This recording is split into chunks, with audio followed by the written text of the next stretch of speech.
नमस्कार साथियों, गौरव ज्ञानधारा में आप सभी का स्वागत है। इस सप्ताह की क्लासों को शुरू करते हैं। आज सोमवार है और सोमवार से शुक्रवार अपनी कंटिन्यू क्लास आती है और मुझे बहुत अच्छा लगता है जब विद्यार्थी चयनित होते हैं, खासकर वो विद्यार्थी जिनके पास में पढ़ने के संसाधन नहीं है। वो चाहकर भी बाहर नहीं जा सकते कहीं पढ़ने। उनकी इच्छा बहुत होती है बड़ी बड़ी कोचिंग ज्वाइन करें, बहुत अच्छा और उच्च स्तर का पढ़े, लेकिन वो जा नहीं सकते और वो यहां से पढ़ के अपने उन्हीं सपनों को साकार कर सकते हैं, उन्हीं सपनों को जी सकते हैं। ऐसी ही एक स्टूडेंट कल मिलने आई जो स्कूल व्याख्याता इतिहास विषय से 76 रैंक से चयन हुआ। मुझे जानकर बड़ा ताज्जुब हुआ कि उन्होंने पूरी पढ़ाई यूट्यूब से की है। जैसे जीके के जो पोर्शन मैंने करवाए वो उन्होंने यहाँ से कर लिए, और कोई यूट्यूब पे पढ़ा रहे हैं शिक्षक तो उनसे किए हैं। पेड कोर्स वो ज्वाइन नहीं कर सकते थे, बाहर कहीं नहीं जा सकते थे, सेल्फ स्टडी की और अपने आप पे विश्वास किया। साल 2 साल मेहनत की और भैया झंडे गाड़ दिए और बातचीत के पॉडकास्ट में मेरे जस्ट सामने वाली सीट पे आके अपनी पूरी संघर्ष की कहानी, सक्सेस स्टोरी सुना कर चले गए। मैं चाहता हूं कि आप जितने भी विद्यार्थी हैं अपने आप पे विश्वास करें। आपको किसी अन्य पे विश्वास करने की जरूरत नहीं है। मैं नहीं कह रहा कि आप मुझ पे विश्वास करें, मैं ये कह रहा हूं आपको अपने आप पे विश्वास करना होगा, आपको अपनी क्षमताओं पे विश्वास करना होगा और उसके अनुरूप आपको रास्ते मिलते चले जाएंगे। उसके निमित्त लोग आपसे जुड़ते चले जाएंगे, मैं जुड़ जाऊंगा आपसे, और भी जो उसके निमित्त बनना चाहेंगे ना वो अपने आप जुड़ते चले जाएंगे। आप अपने आप पे विश्वास करें और अपने आप को झोंक दें, अपना सर्वस्व लगा दें कि हाँ हमारे पास में अब और कोई विकल्प है नहीं। यदि विकल्प होता तो हम उसे ट्राई कर चुके होते। और जो भ्रांतियां इधर उधर से फैले कि यूट्यूब से पढ़ के पढ़ाई नहीं हो सकती, ये वो, मैं भी कहूंगा नहीं हो सकती। हाँ, यदि नियमित पढ़ रहे हो आप और नियमित कोई शिक्षक क्लास दे रहा है तो वही तो आखिर पेड कोर्स आप लोगे। उसमें भी क्या होता है, ऑनलाइन क्लास ली जाती है, अपलोड की जाती है और वो आप लोग देखते हैं और नोट्स बनाते हैं। मैं उसी कंसेप्ट पे चलता हूं। मैं सिर्फ इसलिए फीस नहीं लेता हूं कि मेरा उद्देश्य और टारगेट यही है कि जो विद्यार्थी पेड कोर्स नहीं ले सकते उनकी भी उम्मीद की किरण में बना रहा हूं और उन्हें भी सफलता लेने का अधिकार है, उन्हें भी पढ़ने का अधिकार है। बाकी पेड कोर्स से किसी भी मामले में अपनी क्लासें पीछे नहीं है, आगे ही है। और अब तो देखो चयनितों की हर बार जो भी वैकेंसी में आप लोग देखोगे तो चयनितों की श्रेणी में अपने जीजीडीएन शामिल होंगे। यानी मैंने जिन सब्जेक्ट को पढ़ाने का आप लोगों के लिए जिम्मा उठाया वो आप लोगों के कवर करवा के ही मैं रहूंगा। ये इसलिए 2-3 मिनट लिए ताकि आप लोग अपने लक्ष्य के प्रति सीरियस रहो और दिग्भ्रमित नहीं होना है। बस सबसे बड़ी बात है, दिग्भ्रमित नहीं होना है, नियमित रहना है, अपने आप पे विश्वास करना है, अपने गुरुजी पे विश्वास करना है और पढ़ते चले जाओ। सफलता कोई बाहर के लोग आके नहीं लेते हैं, आपको ही लेनी है। वो जो चयनितों की सूची है ना उसमें आपको ही अपने नंबर सजाने हैं। तो बस यही चीज है, करते चले जाओ, अपने आप पे विश्वास रखो। हाँ, नियमित रहना पड़ेगा, बस ये एकमात्र शर्त है आप लोगों के साथ। चलिए आज शुरू करते हैं। देखो अब इसमें जो है अपन ने भारत का भूगोल अपन शुरू कर चुके हैं और भारत के भूगोल के अंदर कल जो क्लास आई थी, कल मतलब यानी कि शुक्रवार को जो क्लास आई थी उसके अंदर मैंने आप लोगों को अंतरराष्ट्रीय सीमाएं पढ़ाई है। और अंतरराष्ट्रीय सीमा में सभी देशों के साथ में जो जो अपने राज्य सीमा बनाते हैं वो बहुत अच्छी तरीके से आपको याद करवाएं। याद तो हो जाने चाहिए, इतनी अच्छी अच्छी ट्रिक से याद करवाए हैं और याद होने लायक ट्रिक से करवाएं तो याद हो जाएगा। लेकिन मैं चाहता तो उसको वहीं छोड़ देता कि हाँ हो गई भौगोलिक सीमाएं, लेकिन कई सारी चीजें उसमें बाकी है, कई सारी चीजें इसमें बाकी है, वो करनी जरूरी है। एक सामान्य सा प्रश्न बच्चों का कि सर सिलेबस में सिर्फ भौतिक प्रदेश दे रखा है, क्या हमें ये पढ़ना जरूरी है? हाँ भैया, परिचय पढ़ना बहुत जरूरी है। भौतिक प्रदेश तो तभी क्लियर होंगे ना जब आपको इनकी सीमाएं याद होगी, तभी तो आप लोग भौतिक प्रदेश, आप भौगोलिक सीमाओं को भौतिक प्रदेश से अलग नहीं कर सकते। जरूरी नहीं है ये अलग से चैप्टर मिले ही मिले, लेकिन इसके सवाल आपको मिलेंगे। ठीक है, तो मैं यहां से वही चीज करवाऊंगा जो आपके सिलेबस में शामिल है। आप इसके लिए निश्चिंत हो जाए बिल्कुल। और आप तो अपने, मैं जो करवा रहा हूं उसको घोट कर पी जाओ। आप लोगों के सामने प्रत्यक्ष है बिल्कुल। अब आप लोगों को कहते हैं ना, हाथ कंगन को आर सी क्या, पढ़े लिखे को फारसी क्या। तो मैं तो यहां से जो आप लोगों को चीजें बता रहा हूं, मैं यदि कुछ बोल के भी आप लोगों को बता रहा हूँ वो भी चीजें छपती है। पो बारे 25 SI के पेपर में छप चुका है, देख लेना। हाँ, टाबर भी मन बताओ गुरुजी आप डायलॉग छप गो। मैं क्यों है डायलॉग, तो क्या पो बारे 25। आय शाबाश, ये बात ठीक है। चलिए, और SI के पेपर के अंदर जीके और जो पोर्शन मैंने करवाया ना, आप चाहे आप वर्ल्ड जीके देख लो, चाहे आप राजस्थान जीके देख लो, आप लोगों को सारे प्रश्न मिलेंगे, चाहे कठिन से कठिन। मीम्स बन रहे हैं, अरे उदयपुर के वो अपने जालोर के शासकों के ये कहां से आया मीम्स। अपने जीजीडी वन लाइनर की जो जालोर और दिल्ली सल्तनत का टॉपिक दे रखा है उसके अंदर प्रथम 5 लाइनों के अंदर वो उत्तर है। सीधा सीधा दे रखा है, इसके पुत्र ये, इसके पुत्र ये, चाचिक देव, उदय सिंह ये है, सामंत सिंह, कन्नड़ देव, यूं है भाई। कंटेंट वही पढ़ो जो सिलेक्शन दिलाए। अति से बचना है, सीमित पढ़ना है, लेकिन सटीक पढ़ना है, यही है सिलेक्शन का आधार। चलो बात घनी होगी, हम करा इन शुरुआत भौगोलिक सीमाओं में कुछ चीजें बाकी है वो। अब देखो इनमें जैसे कि भारत के केंद्र शासित प्रदेश, अब देखो राज्य कितने भारत में, बताओ टाबरो फटाफट। मुख्य जबानी होना चाहिए, राज्य कितना है 28, और केंद्र शासित प्रदेश कितना है, केंद्र शासित अब है 8। ठीक है, तो ए चीजा तो मुख्य जबानी होनी चाहिए। अब देखो अगर थान में ट्रिक भी बताऊं, थान में डायरेक्ट भी बताऊं, ट्रिक भी बताऊं और सब तरीके बताऊं, थान जो तरीको पसंद आवे नहीं भी तरीके याद कर लियो, झंडा गाड़ना है बस। देखो सबसे पहला अगर थे देखो तो और देखो लद्दाख और जम्मू कश्मीर, पहले ये जम्मू कश्मीर एक राज्य हुआ करता था, अब ये दो भागों में डिवाइड हो गया और ये बन गया लद्दाख और जम्मू कश्मीर, दो केंद्र शासित प्रदेश बन गए। ठीक है, ये बन गए। फिर यहां से देखो चंडीगढ़ है और दिल्ली है, कितने हो गए 1 2 3 4। फिर ये दादरा नगर और हवेली, इसको जो है पूरा एक कर दिया, दादरा नगर हवेली और दमन दीव इसको एक कर दिया फिर। ठीक है, तो ये एक कर दिया, कितने हो गए 5, लक्षद्वीप 6, अंडमान निकोबार 7 और पुदुचेरी 8। तो टोटल कितने हैं अपने 8 हैं। ठीक है, 4 ऊपर बता दिए, 4 दक्षिण में, 4 उत्तर में, 4 दक्षिण में। ठीक, तो इस तरीके से याद रखो, ये मैप में भी स्थिति ध्यान में रखना इनकी। अब आते हैं अपन की डायरेक्ट, यदि इनकी राजधानी भी पूछे, इनकी आप लोगों को क्या पूछ ले, इनकी राजधानी भी पूछे तो भी ध्यान रखना। यहां पे एक एक चीज मैं करवा रहा हूं आप लोगों को। देखो भाई साहब, नंबर 1 लद्दाख, ये सबसे बड़ा भी है क्षेत्रफल की दृष्टि से, क्षेत्रफल की दृष्टि से सबसे बड़ा केंद्र शासित प्रदेश, सबसे बड़ा। ठीक है, कौन सा, लद्दाख। ठीक, इसके देखो आप लोग देखोगे ना, 2 इसकी राजधानियां हैं, एक कारगिल है और एक लेह है। ठीक है, एक कारगिल है और एक लेह है, ये भी ध्यान रखना है। एक इसमें ग्रीष्मकालीन है और एक है शीतकालीन है, एक है इसमें ग्रीष्मकालीन और एक शीतकालीन है। पूछ ले ग्रीष्मकालीन कौन सी है, तो ग्रीष्मकालीन यानी बर्फ पिघलेगी ना, तो कारगिल ऊपर की तरफ है, तो ये तो है आपके ग्रीष्मकालीन, ये तो है ग्रीष्मकाल की है, और ये है लेह जो है ये शीतकालीन है, शीतकालीन है। ठीक है, जम्मू कश्मीर, जम्मू कश्मीर में भी 2 राजधानियां हैं, श्रीनगर और जम्मू, दोनों काउंट होती है। चंडीगढ़ की चंडीगढ़ है, दमन दीव और दादरा नगर हवेली की दमन है, लक्षद्वीप की कवरत्ती है, अंडमान निकोबार पोर्ट ब्लेयर, दिल्ली की दिल्ली है और पुदुचेरी की पुदुचेरी है। अच्छा, पुदुचेरी ऐसा केंद्र शासित प्रदेश है जो 3 राज्यों के अंदर फैला हुआ है, जो 3 राज्य के अंदर है। अब ये कैसे, केरल में भी है, तमिलनाडु में है, आंध्र प्रदेश में, ये भी मैं आप लोगों को चीजें क्लियर करवाने वाला हूं, सारी चीजें आएगी।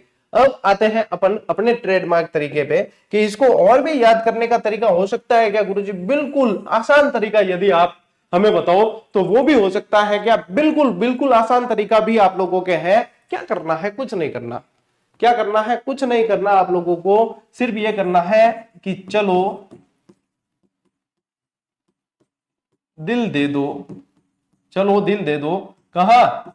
लद्दाख जाकर, लद्दाख जाकर इसको याद करना है।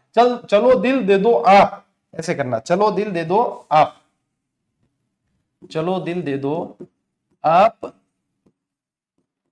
लद्दाख जाकर, इसको याद करना है। अब क्या ये कोई याद करने मतलब भारी है क्या? ये ऐसी तो चीज है नहीं कि आपको याद नहीं हो। चलो दिल दे दो आप लद्दाख जाकर, अब ये बिल्कुल आसान है? हाँ भी आसान है। गर्मी क्या लग रही है? कट गयो ऐसी रिमोट, थोड़े टेम्परेचर बढ़ाना और टेम्परेचर कम कर देते। हाँ चलिए, अब देखो यहां से आप लोगों को याद करनी है। यहां से कैसे याद करोगे? बिल्कुल आसान है। च यानी कि चंडीगढ़, क्या है? चंडीगढ़। अब ये ल से या तो लद्दाख ले लो आप, या तो लद्दाख ले लो या लक्षद्वीप ले लेना। ये दिल से दिल्ली, दिल से दिल्ली। अब ये दे दो तो दमन दीव और दादरा नगर हवेली, इन दोनों से क्या लोगे? दमन दीव और दादरा नगर हवेली। ठीक है, इससे क्या आएगा? अंडमान निकोबार, अंडमान निकोबार। ये भी लिखू क्या? दादरा नगर हवेली। ये इसके सामने ही लगा देता हूं यहां से। ठीक है, ये आप ऐसे ध्यान में रख लेना। ये आ गया। प से क्या लोगे? पुदुचेरी, पहले इसको पांडिचेरी कहते थे, आप पुदुचेरी कहते हैं, पुदुचेरी आ गया। ये लद्दाख तो अपने आप दे ही रखा है, और ये क्या है, जम्मू कश्मीर, जम्मू कश्मीर। देखो कोई रह तो नहीं गया, देखो एक बार फटाफट से, 1 2 3 4 5 6 7 8 हो गए। ये 7 8 ये काउंट करना, एक तो ये एक ये, और यहाँ पे 6 ये लिखे हुए हैं। तो चलो दिल दे दो आप लद्दाख जाकर, बस लीला लहर पोवारे बच्चे, इतना सा याद करना है बेटा, इतना तो करना पड़ेगा। गुरुजी याद कौन वे, तो बेटा तने याद नहीं वे नहीं तो हाँ ध्यान रख लीजिए कि आपने पड़ोसी नहीं याद जी। तो अपारे घरों खुशियां पहला आने बिन घर में आ जाए, ठीक है। तो ये मतलब ये ऐसा है कि अपन ये नहीं चाहते कि उसके घर में खुशियां नहीं आए, उसके घर में खुशियां आए लेकिन पहले अपने घर में आए, ठीक है, ये जरूरी है। चलिए स्क्रीनशॉट लो, आगे बढ़ते हैं।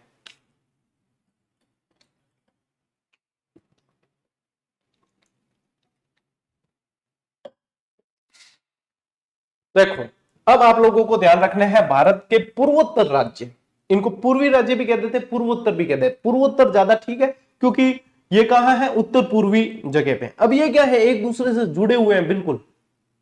इनको कहा जाता है सेवन सिस्टर, 7 बहिनें। क्या कहा जाता है, सेवन सिस्टर कहा जाता है इन्हें। अब इसमें सेवन सिस्टर में कौन कौन से है, देखो सेवन सिस्टर में सीधे सीधे ध्यान रखो तो देखो अरुणाचल प्रदेश, नागालैंड, मणिपुर, मिजोरम, असम, त्रिपुरा और मेघालय। ये तो है सीधा तरीका। दूसरा तरीका है मैप से याद रखो, मैप से भी इनकी स्थिति पता होनी चाहिए। अरुणाचल प्रदेश सबसे पूर्वी राज्य जो है वो अरुणाचल प्रदेश है।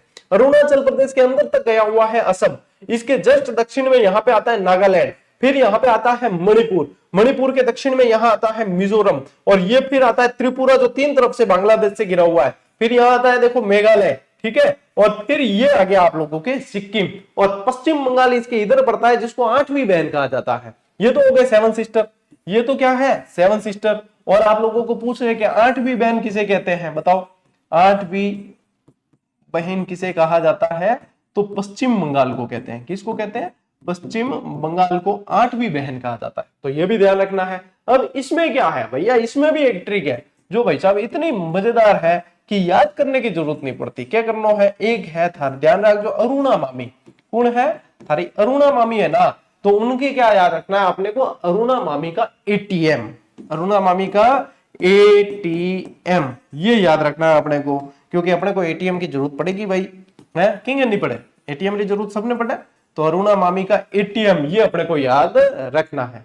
अरुणा, अब अरुणा को है ना अरुणा भी कर सकते हो आप, वो क्यों करेंगे वो भी मैं बताऊंगा आप लोगों को। देखो ये अरु, इससे तो आपको लेना है क्या, अरुणाचल प्रदेश, अरुणाचल प्रदेश। ये ना इसलिए लेना है क्योंकि इससे अपन लेंगे नागालैंड, इससे क्या लेंगे नागालैंड, या ये मा मी दो लिखे हुए, एक मां से तो लेना है अपन को मणिपुर, और एक से लेना है मिजोरम। एक से तो क्या लेना है अपने को मणिपुर, और एक मी से लेना है अपने को मिजोरम। क्या लेना है, मिजोरम लेना है, ठीक है। फिर एटीएम, ठीक है, एक ए से तो अपन लेंगे असम, टी से अपन लेंगे त्रिपुरा, टी से क्या लेंगे त्रिपुरा, और एम से लेंगे मेघालय, एम से लेंगे मेघालय। तो ये हो गए आप लोगों को सेवन सिस्टर, मतलब रटने की जरूरत नहीं है। अरे अरुणा मामी का एटीएम है वो आपको ध्यान रखना है उसका, बस आप लोगों को सेवन सिस्टर याद हो गए। 8वीं बहन का दर्जा किसे दिया जाता है या किसे कहते हैं 8वीं बहन, तो वो पश्चिम बंगाल को कहते हैं। क्योंकि यहाँ पे ये देखो, ये जो खाली जगह दिख रही है ये वेस्ट बंगाल है, ये पूरा ये यहाँ पे जो खाली जगह दिख रही है ये वेस्ट बंगाल है, पश्चिम बंगाल है, क्योंकि ये भी देखो इनसे जुड़ा हुआ है एक तरीके से। यहाँ पे देखोगे तो ये इससे जुड़ा हुआ सा है, तो इसको 8वीं बहन कह दिया जाता है। इज दैट क्लियर, यहां तक मामला क्लियर है, एकदम दिमाग के अंदर बिठा लो। आपको केंद्र शासित प्रदेश याद हो गए, आपको सेवन सिस्टर याद हो गए, पूर्वोत्तर के 7 राज्य याद हो गए। स्क्रीनशॉट लो एक बार, आगे बढ़ते हैं।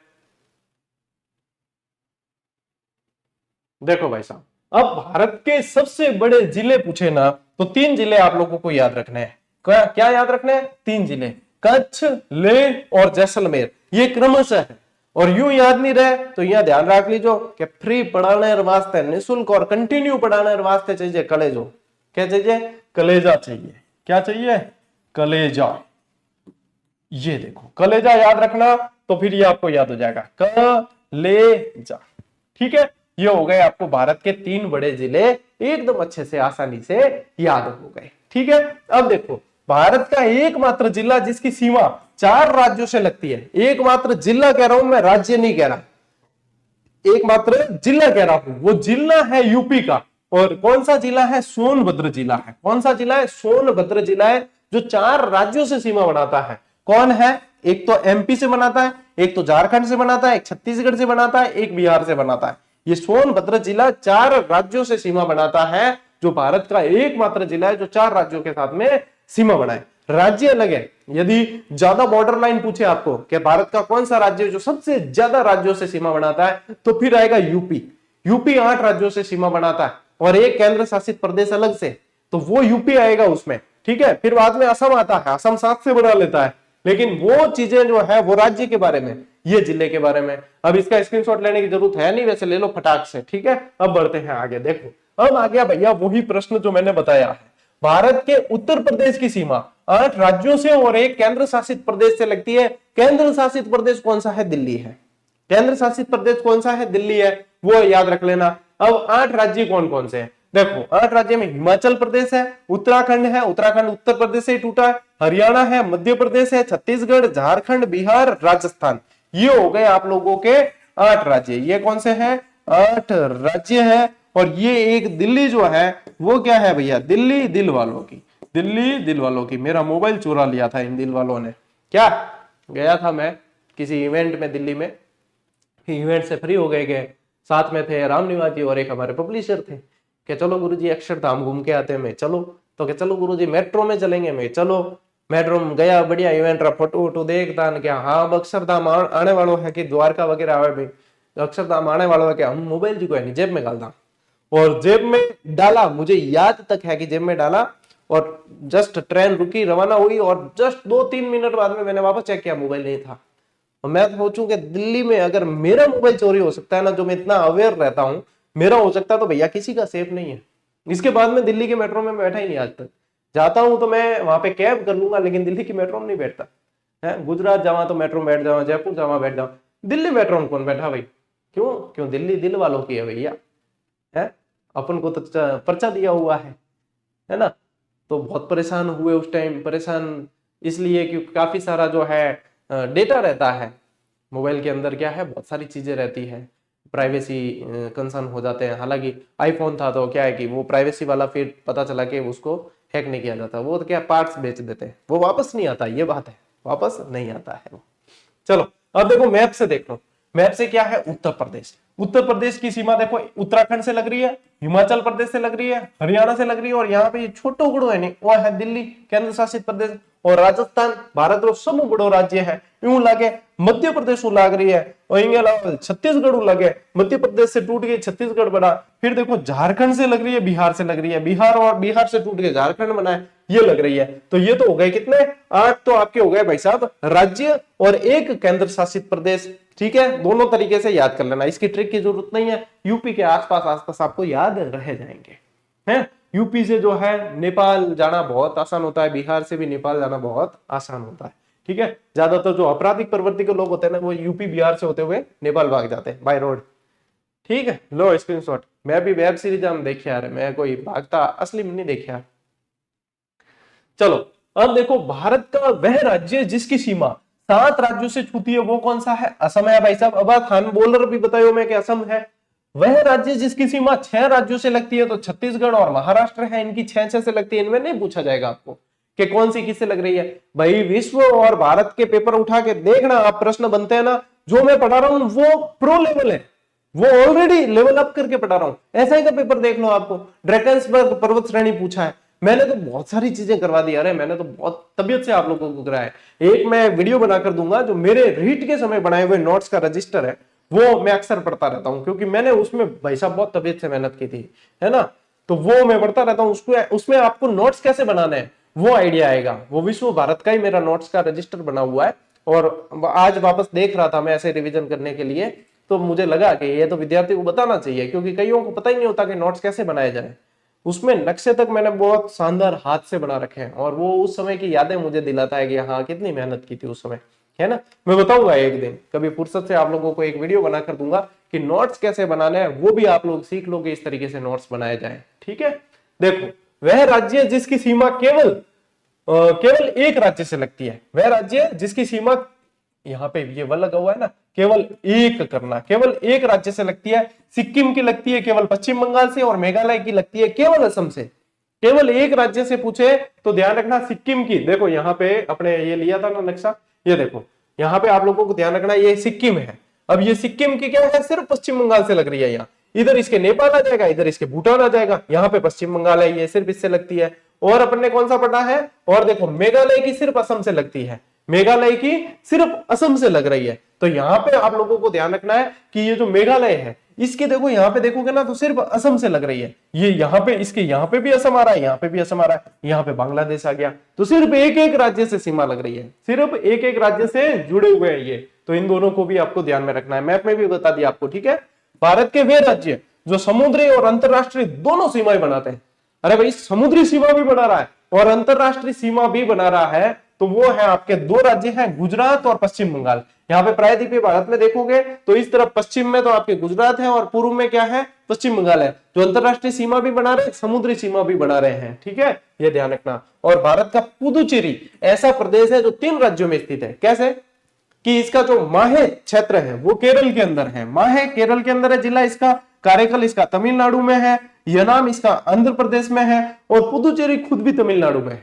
पुदुचेरी देखो, पुदुचेरी देखोगे तो ये पुदुचेरी यहाँ है। अब इसका जो है कराईकल देखोगे तो ये यहाँ पे तमिलनाडु के अंदर पड़ता है, ठीक है। यनाम देखोगे तो ये सीमांध्र यानी कि आंध्र प्रदेश के अंदर पड़ रहा है, और माहे देखोगे तो ये केरल के अंदर पड़ता है। तो ये ऐसा है जो एक तरीके से कैसे 3 स्टेट के अंदर फैला हुआ है। क्या केंद्र शासित प्रदेश पुदुचेरी की बात हो रही है, तो ये अपने आप में विशेष भूमिका रखता है, इससे भी प्रश्न बनते हैं, इसको भी ध्यान में रखें आप। स्क्रीनशॉट लो, आगे बढ़ेंगे।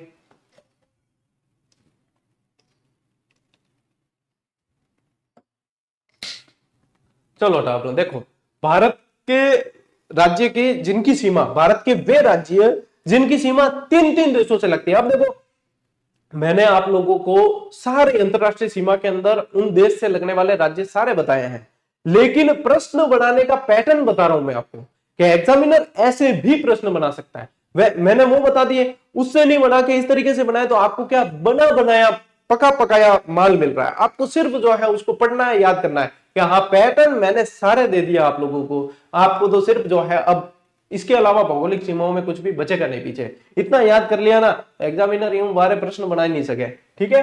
देखो वे राज्य जिनकी 3 देशों से सीमा लगती है, तो जम्मू कश्मीर इसमें आता है, जम्मू कश्मीर जिसकी पाकिस्तान, चीन और अफगानिस्तान से सीमा लगती है। अब यहाँ पे ये जम्मू कश्मीर है ना, इसको जो है अफगानिस्तान से इसलिए अपन यहां से काट देते हैं, इसको इसलिए काटते हैं क्योंकि ये जो है लद्दाख इसमें अलग हो गया। अब अफगानिस्तान से सिर्फ कौन बनाता है, लद्दाख बनाता है, तो अपने यहाँ पे जम्मू कश्मीर को काट देते हैं इसमें से, ठीक है। चलो जम्मू कश्मीर इसलिए हटाता है कि पाकिस्तान से और चीन से तो बना रहा है, लेकिन यहाँ पे फिर लद्दाख एकमात्र है जो अफगानिस्तान से सीमा बनाता है, इसको निकालते हैं अपन। सिक्किम ध्यान में रखें, चीन, नेपाल और भूटान, चीन, नेपाल और भूटान से बनाता है। अरुणाचल प्रदेश चीन, म्यांमार और भूटान से बनाता है। पश्चिम बंगाल नेपाल, भूटान और बांग्लादेश से बनाता है। तो यहाँ पे जो है 3 देशों से सीमा बनाने वाले कितने हैं, 3 है। जम्मू कश्मीर को हटा देना है ना, जम्मू कश्मीर को हटा देना, 3 बचेंगे। और भारत के ऐसे राज्य जो 2 देशों से सीमा लगाते हैं, जो 2 से सीमा लगाते हैं, एक तो उत्तराखंड है जो नेपाल से भी सीमा लगती है, चीन से भी लगती है। असम है जो चीन से भी लगती है, म्यांमार से भी लगती है। और मिजोरम है जो म्यांमार से भी सीमा लगती है और बांग्लादेश से भी लगती है। तो 2 से सीमा बनाने वाले भी 3 और 3 से सीमा बनाने वाले भी 3 है। अब कौन से है ये सीधे बता दिया आपको, तो आपको ज्यादा दिमाग लगाने की जरूरत नहीं पड़ेगी। अब बना बनाया मान मिल रहा है, सीधा ही क्या करना है, लिखना है, याद करना है, और प्रश्न आ जाए तो झंडे गाड़ देना है, ठीक है। स्क्रीनशॉट ले लिया होगा, मैं इतनी देर से साइड में जाके बोल रहा था। तो आगे बढ़ते हैं। अब देखो भारत की समुद्री सीमा जो है ना, आप लोगों को ध्यान रखना है कि भारत और श्रीलंका से बहुत ज्यादा आप लोगों को सवाल पूछते हैं, भारत और श्रीलंका से बहुत ज्यादा सवाल पूछे जाते हैं। तो देखो भारत और श्रीलंका के बीच में क्या है, भारत यहाँ पे श्रीलंका का प्राचीन नाम ध्यान में रखें आप, सिलोन है, पूर्व का मोती कहा जाता है और रत्नों का देश कहा जाता है। अब इनके बीच में क्या क्या है, इनके बीच में पाक जल संधि, जिसको पाक जल डमरू भी कहा जाता है, इसको क्या बोलते हैं, पाक जल डमरू। अब मैं पहला नई तैयारी करता हूं तो पाक जल डमरू लिखे हो जाता, तो क्या इनके पूछनो का है अपन ध्यान है, पाक जल डमरू पाकिस्तान रे बटे है, भारत पाकिस्तान के बीच पाक जल डमरू क्या हटे तो गड़बड़ है, है। जोधपुरा सभ्यता जोधपुरा में थोड़ी है, वही चीज है। पाक जल डमरू पाकिस्तान और भारत के बीच थोड़ी है, पाक जल डमरू श्रीलंका और भारत के बीच है। ठीक है, मन्नार की खाड़ी है और आदम का पुल है। और जो आप अपन जिसको कहते हैं ना अपने रामेश्वरम यहीं पड़ता है, जिसको क्या कहते हैं अपन राम सेतु, जो राम सेतु के अवशेष अपन कहते हैं वो यहीं पे देखने को मिलते हैं। ठीक है, तो ये ध्यान रखना। चलिए आगे बढ़ते हैं। पम्बन द्वीप तमिलनाडु का आखिरी बिंदु है। पम्बन द्वीप तमिलनाडु का आखिरी बिंदु कौन सा है? धनुषकोटी। कौन सा है? धनुषकोटी है पम्बन द्वीप का। पम्बन द्वीप भी यहीं पे पड़ता है। राम सेतु धनुषकोटी से चेन्नामन्यार द्वीप तक है। राम सेतु धनुषकोटी से चेन्नामन्यार द्वीप तक है। और जब सैटेलाइट की इमेज देखते तो वहां पे ऐसे दिखता भी है।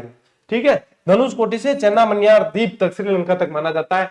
कच्चा दीवू द्वीप है एक, जिसे कच्चा तीव द्वीप भी कहते हैं। ये भारत और श्रीलंका के बीच विवादित रहता हमेशा ही। ये क्या है? भारत और श्रीलंका के बीच विवादित है। 1947 में श्रीलंका को सौंपकर विवाद को समाप्त कर दिया था, लेकिन फिर भी जो है मछुआरे वगैरह जाते हैं तो विवाद चलता रहता है। एलिफेंटा दर्रा श्रीलंका की मुख्य भूमि से जोड़ता है। ये एलिफेंटा दर्रा जो है वो श्रीलंका की मुख्य भूमि से जोड़ता है। जाफना प्रायद्वीप श्रीलंका में तमिल बाहुल्य जो क्षेत्र है वो यहाँ पे देखने को मिलता है, जाफना प्रायद्वीप में। और हरमनटोटा बंदरगाह जो है वो चीन द्वारा श्रीलंका में निर्मित है। चीन द्वारा है, चीन का आधिपत्य है वो श्रीलंका के अंदर बनाया गया है। ठीक है, तो ये श्रीलंका और भारत से संबंधित आप लोगों को जो प्रश्न पूछेंगे वो रैपिड क्विक रिवीजन के अंदर ये आप लोगों की बहुत हेल्प करेंगे। ठीक है बेटा, लीजिए स्क्रीनशॉट। आगे बढ़ेंगे अब अपन। ठीक है, अब देखो समुद्री जो सीमाएं होती है, समुद्री सीमाएं कैसे निर्धारित होती है? कई बार देखते हैं ना, जैसे कि ये मछुआरे होते हैं, ये मार्ग भटक जाते हैं समुद्र के अंदर तूफानों के अंदर, तो ये दूसरी देश की सीमा में चले जाते हैं। ये सीमाएं कैसे निर्धारित होती है इसको समझो। ये मील में होती है, यहाँ की जो सीमाएं होती है ना वो मील के अंदर होती है। इसको समझो आप थोड़ा सा कि इसका निर्धारण, समुद्री एरिया का निर्धारण जो है UNCLOS संधि द्वारा जो है वो 1982 में किया गया। और United Nation Convention for the laws of sea कहा जाता है इसको। ये 3 प्रकार बताए इसमें सामुद्रिक सीमा क्षेत्र होता है एक, जिसे टेरिटोरियल जोन कहा जाता है। ये समुद्री तट रेखा से 12 NM यानी कि नॉटिकल मील, ठीक है, 12 नॉटिकल मील तक होता है। जैसे कि ये चित्र देखो कि ये जो है आंतरिक जल क्षेत्र है, ये लाइन खींच दी, यहाँ पे बेस लाइन है, एक आधार रेखा बना दी, बेस लाइन है, ये है। अब यहां से 12 नॉटिकल मील, यहां से 12 नॉटिकल मील तक जो है प्रादेशिक समुद्र होता है, यानी समुद्री सीमा जो है वो इनकी बिल्कुल टेरिटरी है। अब किसी भी देश का संपूर्ण अधिकार होता है इसके अंदर, वो खनन कर रहे हैं, इसके अंदर तेल निकाल रहे हैं, इसके अंदर जो है कुछ भी संसाधन इनको मिलते हैं, तो ये पूरा अधिकार होता है किसी देश का। कितना? 12 नॉटिकल मील तक होता है। अब देखो यहाँ पे ध्यान रखना आपको कि NM का मतलब क्या? नॉटिकल मील 1852 मीटर या 1.85 किलोमीटर इसके अंदर होते हैं। एक नॉटिकल मील के अंदर 1.8 किलोमीटर होते हैं। कितने होते हैं? 1.8 किलोमीटर होते हैं। ये ध्यान रखना अपन को। अब फिर देखो दूसरे प्रकार आता है संलग्न सीमा। ये ध्यान रखना, 12 नॉटिकल मील। दूसरे अंदर आता है संलग्न सीमा, इसमें आता है 24 नॉटिकल मील। कहां से? बेस लाइन से 24 नॉटिकल मील, यानी 12 तो ये और इसके आगे के 12, इसके आगे के 12। वास्तविक विस्तार कितना होता है? 12 नॉटिकल मील होता है, क्योंकि इसके आगे का जो 12 है ये सन्निहित क्षेत्र कहलाएगा, यानी कि संलग्न सीमा। इसके अंदर क्या किया जाता है? सीमा शुल्क होता है, वसूली होती है, प्रदूषण नियंत्रण का अधिकार होता है इसके अंदर। सीमा शुल्क वगैरह जो है, बॉर्डर चार्ज वगैरह यहां से लिए जाते हैं। और फिर इसके बाद में आता है अनन्य आर्थिक क्षेत्र, EEZ बोला जाता है जिसको। ये 200 नॉटिकल मील तक होता है, यानी कि ये 12 और फिर 176 आगे, तब होते हैं 200 नॉटिकल मील। कहां से? बेस लाइन से। ये जितनी भी मैं दूरी बता रहा हूं, ये यहाँ पे 12, 24, 200, ये बेस लाइन से है। यदि इनको जोड़ोगे तो फिर इनको जो है आपको सही तरीके से कैलकुलेट करना होगा। ठीक है, इसको बोला जाता है एक्सक्लूसिव इकोनॉमिक जोन। अब ये जो वास्तविक विस्तार कितना? 176। क्यों? क्योंकि -24 हो गए, 12 ये और 12 वो।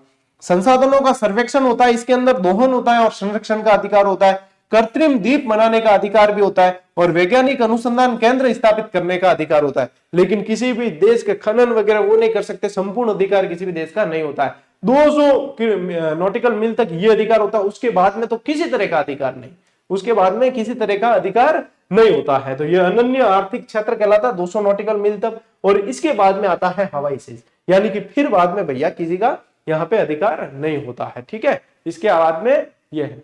अब यहाँ पे भी देखे ना अगर, तो 12 नॉटिकल मील तक राष्ट्रीय हवाई क्षेत्र होता है, फिर उसके बाद में अंतरराष्ट्रीय हवाई क्षेत्र हो जाता है। ठीक है, हाई सीज हो जाता है इसके बाद में। 200 नॉटिकल मील के बाद में हाई सीज। तो ये आपको समझना जरूरी है, इस डायग्राम से भी समझ में आएगा, ये इससे भी समझ में आ जाएगा।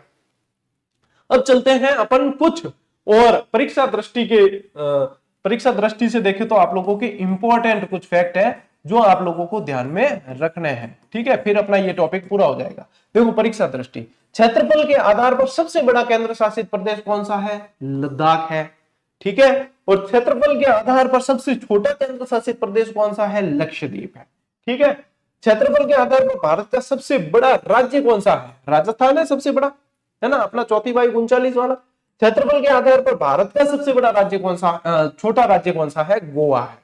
और जनसंख्या के आधार पर भारत का सबसे बड़ा राज्य उत्तर प्रदेश, और जनसंख्या के आधार पर भारत का सबसे छोटा राज्य कौन सा है? सिक्किम है। और केंद्र शासित प्रदेश में देखें जनसंख्या के आधार पे तो दिल्ली केंद्र शासित में सबसे बड़ा है, और जनसंख्या के आधार पर केंद्र शासित के अंदर लक्षद्वीप सबसे छोटा है। कुछ छोटे बड़े के फैक्ट आप लोगों को इसमें मैंने बताए हैं जो आप लोगों के परीक्षा दृष्टि से इंपॉर्टेंट है, लीजिए स्क्रीनशॉट। चलिए आगे बढ़ते हैं। भारत के कितने राज्य, केंद्र शासित प्रदेश, राज्य और केंद्र शासित दोनों मिलाकर अंतरराष्ट्रीय सीमा बनाते तो टोटल 18 है। भाई प्रश्न एग्जामिनर क्या भी बना देना, मैं सब तरीके प्रश्न बना थार लिया हूं के भाई थे पढ़ लो, यूं बारे थार जानो मुश्किल है, वही तो याद उगो ना तो थे भाग्यशाली समझो खुद ने कि थे बहुत सारा लोगों आगे हो, ठीक है। तो ये 18 ध्यान रखना। भारत कितने देशों के साथ अंतरराष्ट्रीय सीमा बनाता है? 7 देशों के साथ बनाता है। याद होगा आप लोगों को ट्रिक बताई थी कौन सी, बचपन में एमबीए किया, ठीक है। अब देखो भारत के साथ सिर्फ स्थलीय सीमा से लगे देश, सिर्फ स्थलीय है यानी कि समुद्री सीमा नहीं लगेगी, यानी कि समुद्री सीमा नहीं लगेगी, सिर्फ स्थलीय सीमा बनाते हैं 4 देश जो अफगानिस्तान, चीन, नेपाल और भूटान। कौन बनाते हैं? अफगानिस्तान, चीन, नेपाल और भूटान बनाते हैं। और भारत के साथ स्थलीय और जलीय दोनों समुद्री सीमा भी बनाने वाले हैं तो 3 देश है, तो पाकिस्तान आ जाता है इसमें, बांग्लादेश आ जाता है और म्यांमार आता है। फिर 4 और 3 दोनों मिला के कितने हो गए? दोनों मिला के हो गए 7, ठीक है। भारत के साथ प्राकृतिक सीमा बनाने वाले देश, यानी कि कृत्रिम सीमा नहीं है, प्राकृतिक यानी पहाड़ों से सीमा हो जाएगी, नदियों से हो जाएगी, ये प्राकृतिक सीमा होती है। इसमें नेपाल, भूटान और म्यांमार की सीमा प्राकृतिक सीमा है। और भारत के साथ कृत्रिम यानी मानवीय सीमा बनाने वाले देश, तो यहाँ पे देखो पाकिस्तान रेड क्लिफ आ गई, अफगानिस्तान डूरन रेखा आ गई, बांग्लादेश के साथ में भी रेड क्लिफ होती है जिसको अपन त्रिपुरा से बनने वाली सीमा को जीरो लाइन कहते हैं, और चीन के साथ में बनने वाली मैकमोहन रेखा है। चारों, अब इनके चारों के नाम है, क्यों? क्योंकि ये कृत्रिम सीमा है तो इनके नाम दिए गए, और यहाँ पे प्राकृतिक है तो इनके कोई नाम नहीं है, ठीक है। आपके दिमाग में कभी आता है इनके 4 के नाम क्यों बताते हैं, इनके क्यों नहीं बताते? क्योंकि ये प्राकृतिक सीमा है, और इस चीज को कहा जाता है कंसेप्ट, ठीक है, कि कंसेप्ट क्लियर होना चाहिए। सिर्फ रटने से क्या होगा? तो ये कंसेप्ट है कि आप किसी को कह भी सकते हो कि ये 4 के तो नाम सब के पढ़ने आते हैं, इनके क्यों नहीं है बता। अगर वो बता दे तो ध्यान रखना कि बिना भी मतलब वो कंसेप्ट क्लियर है, नहीं बताया तो ध्यान रखना कि अपार क्लियर है, अपार बढ़िया नॉलेज में है कि अपार सर बढ़िया पढ़ा रही है। अब प्रादेशिक जल सीमा ये बता दिया आपको, तट रेखा से समुद्री मील तक है, बेस लाइन से समुद्री मील, सन्निकट क्षेत्र, संलग्न क्षेत्र 12 समुद्री मील से 24 समुद्री मील, और अनन्य आर्थिक क्षेत्र 24 समुद्री मील से 200 समुद्री मील। चलिए ये तो मैंने आपको बहुत अच्छी तरीके से समझा दिया है, चलो स्क्रीनशॉट लो, ठीक है टापरो। इनके साथ अपारे आ शॉर्ट एंड स्वीट क्लास पूरी हुई, आधे घंटे में थान करा दियो, मतलब थे लिखण बैठो ना तो थान लागी 2-2.5 घंटा आना नोट्स बनाने में। क्यों? क्योंकि मैंने भी स्लाइड बनाने लगे तो मन ध्यान पड़ जाए कि हाँ इतो समय लागी। और जिनको सुपर फास्ट रिवीजन करना है कि अब 3 महीने बचे हैं, हमें सब्जेक्ट भी पढ़ना है, ये भी पढ़ना है, और हम विश्व भारत जी के राज्य व्यवस्था में से कुछ सवाल बाहर नहीं जाए, ऐसा करना है कि हम जो 10 में से 9 सवाल करके आ जाए और बार बार रिवीजन हो जाए। तो उनके लिए आपको मैंने बताया भी है, ये रिवीजन बूस्टर किताब अब मार्केट में आ चुकी है। और भाई साहब जितने लास्ट टाइम जितने भी वरिष्ठ अध्यापक बने हैं, लगे हैं, ऐसे शायद ही कोई वरिष्ठ अध्यापक ऐसे होंगे जिन्होंने इसका लाभ नहीं लिया। जीजीडी वन लाइनर के तो भैया फैन है लोग, तो यहाँ पे आप लोग जो है द्रुत गति से रिवीजन कर सकते हो, रिवीजन बूस्टर है, लेकिन कंसेप्ट बहुत अच्छे से क्लियर करवाए गए हैं, और 80 से 90% सवाल इसमें से हूबहू बनेंगे आप लोगों के, ठीक है।